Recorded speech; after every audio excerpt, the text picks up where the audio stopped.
السلام علیکم ورحمۃ اللہ وبرکاتہ۔ قرآن مجید کے شروع میں بسم اللہ الرحمن الرحیم لکھا ہوا ہوتا ہے اور اس کے بعد پھر آپ سورۃ الفاتحہ یعنی الحمدللہ رب العالمین پڑھا کرتے ہیں۔ عزیز ناظرین، لیکن قرآن مجید کے پڑھنے کے آداب میں آپ کو بتایا جاتا ہے کہ جب بھی آپ قرآن مجید کی تلاوت شروع کریں تو سب سے پہلے اعوذ باللہ من الشیطان الرجیم پڑھا کریں۔ حالانکہ بسم اللہ لکھا جاتا ہے لیکن اعوذ باللہ من الشیطان الرجیم نہیں لکھا جاتا ہے۔ عزیزان محترم، اعوذ باللہ من الشیطان الرجیم یہ قرآن مجید کے تلاوت کے آداب میں سے ہیں۔ قرآن مجید میں اللہ رب العالمین نے خود یہ حکم دیا فَإِذَا قَرَأْتَ الْقُرْآنَ فَاسْتَعِذْ بِاللَّهِ مِنَ الشَّيْطَانِ الرَّجِيمِ کہ لوگو جب تم قرآن پڑھنے کا ارادہ کرو تو پہلے شیطان مردود سے اللہ کی پناہ مانگ لیا کرو۔ لہٰذا قرائے عظام نے یہ ہمیں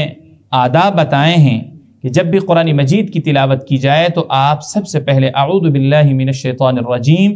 یا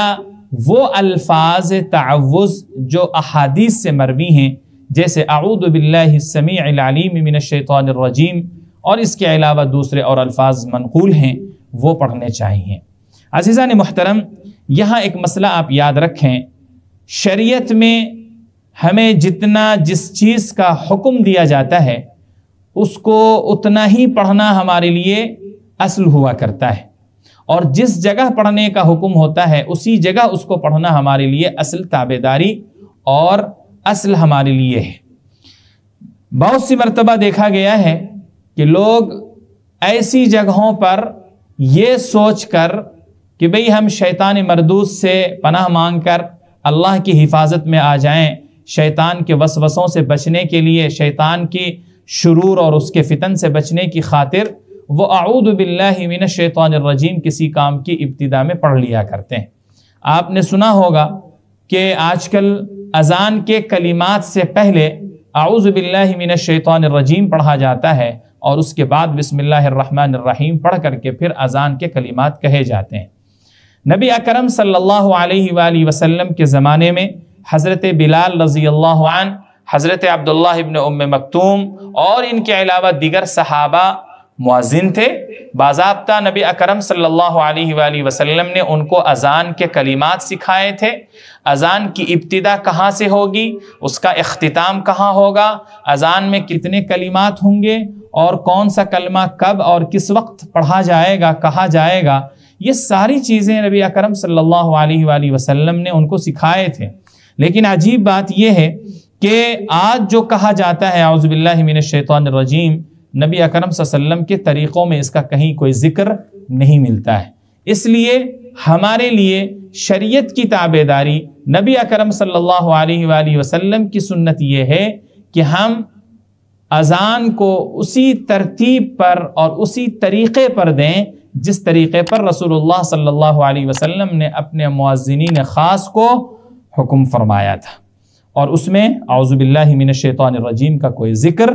نہیں آتا ہے۔ بہت سے لوگوں سے جب یہ کہا جاتا ہے کہ بھئی آپ ایسا نہ کیا کریں تو وہ دلیل یہ دیا کرتے ہیں کہ شیطان مردود سے پناہ مانگنے میں کیا حرج ہے، اعوذ باللہ اسی نیت سے ہم پڑھ لیا کرتے ہیں۔ عزیزان محترم، میں آپ سے عرض کرنا چاہتا ہوں کہ اللہ کے نبی صلی اللہ علیہ وسلم نے ارشاد فرمایا ہے کہ جب تم بیت الخلاء جانے لگو تو شیطان مردود سے پناہ مانگ لیا کرو، کیونکہ وہاں خبیث جنات اور ایسی مخلوقات وہاں موجود ہو سکتی ہیں جن کے شر اور جن کے فتنے سے تمہیں ڈر اور خوف ہو سکتا ہے، یا ان کے شر میں تم پڑ سکتے ہو، ان کی تکلیف میں تم مبتلا ہو سکتے ہو۔ عزیز ناظرین، جب یہ بات ہے تو کیا ہم اپنے من سے وہاں جائیں اور جا کر بیت الخلاء سے پہلے اعوذ باللہ من الشیطان الرجیم پڑھیں؟ کیا ہمارے لیے یہ مناسب ہوگا؟ یا کسی کو آپ نے سنا ہے اس طرح کرتے ہوئے؟ ظاہر ہے کہ نہیں ہے۔ حالانکہ معنی کے اعتبار سے وہاں یہ پڑھا جا سکتا ہے، لیکن نہیں پڑھ سکتے ہم، کیونکہ رسول اللہ کی وہ تعلیم نہیں ہے۔ رسول اللہ صلی اللہ علیہ وسلم نے ہمیں وہاں حکم دیا کہ تم بیت الخلا جاتے وقت میں اللہم انی اعوذ بک من الخبث والخبائث پڑھا کرو۔ اس لیے معلوم یہ ہوا کہ جس کو جہاں جتنا پڑھنے کا حکم اللہ کے نبی صلی اللہ علیہ وسلم نے ہمیں دے رکھا ہے وہیں اس کو اتنا ہی پڑھنا چاہیے۔ الغرض اعوذ باللہ من الشیطان الرجیم کا جو لفظ ہے یہ قرآن مجید کی تلاوت کے ساتھ خاص ہے، لہٰذا معلوم یہ ہوا کہ قرآن کی تلاوت کا جب آپ ارادہ کریں تو سب سے پہلے اعوذ باللہ من الشیطان الرجیم پڑھ لیں، تاکہ قرآن کریم کے پڑھتے وقت میں، اس کے سمجھنے کے وقت میں، اس کے غور و فکر کے وقت میں شیطان مردود کے وسوسے ہمارے دلوں میں نہ آئیں اور ہم قرآن کو سمجھنے، اس کی تلاوت کے ثواب سے محروم نہ ہونے پائیں۔ دوسری چیز، ہم اعوذ باللہ کے بعد بسم اللہ الرحمن الرحیم پڑھتے ہیں۔ بسم اللہ الرحمن الرحیم میں بنیادی چیز اللہ نے یہ ذکر کی ہے کہ اللہ کے نام سے ابتدا کرو، اللہ کے نام سے شروع کرو، اور اس کا مقصد یہ ہے کہ کوئی بھی بہتر اور اچھا اور محتم بالشان اگر کام کرنے جا رہے ہو تو اللہ کے نام کی برکت حاصل کر لو، اللہ کے نام سے اس کو شروع کرو۔ عزیزان محترم، جہاں جس جگہ پر رسول اللہ صلی اللہ علیہ وسلم سے جتنا بسم اللہ پڑھنا ثابت ہے اتنا ہی ہم کو بسم اللہ پڑھنا چاہیے، اس سے زیادہ بالکل بھی نہیں پڑھنا چاہیے۔ رسول اللہ صلی اللہ علیہ وآلہ وسلم نے کھانا کھانے سے پہلے ہمیں حکم دیا کہ تم بسم اللہ وعلی برکت اللہ پڑھو۔ اسی طریقے سے رسول اللہ صلی اللہ علیہ وسلم نے ارشاد فرمایا کہ جب تم سونے لگو تو اس سے پہلے اللہم بسمک اموت و احیا پڑھ لیا کرو۔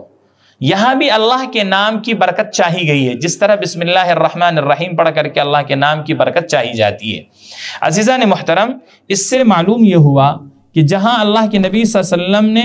جتنے الفاظ بسم اللہ کے جس کام سے پہلے بتا دیے ہیں اتنا وہاں پڑھنا چاہیے۔ جن کاموں میں رسول اللہ صلی اللہ علیہ وسلم سے بسم اللہ پڑھنا منقول نہیں ہے، ذکر نہیں ہے، رسول اللہ کا وہاں عمل موجود نہیں ہے،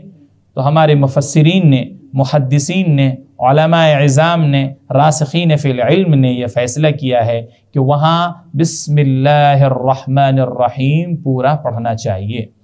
عزیز ناظرین، اللہ سے ہم دعا گو ہیں کہ اللہ تعالی ہم کو اور آپ کو ان آداب کا خیال رکھتے ہوئے قرآن مجید کی تلاوت کرنے کا حکم، تلاوت کرنے کی توفیق عطا فرمائے۔ وآخر دعوانا ان الحمد للہ رب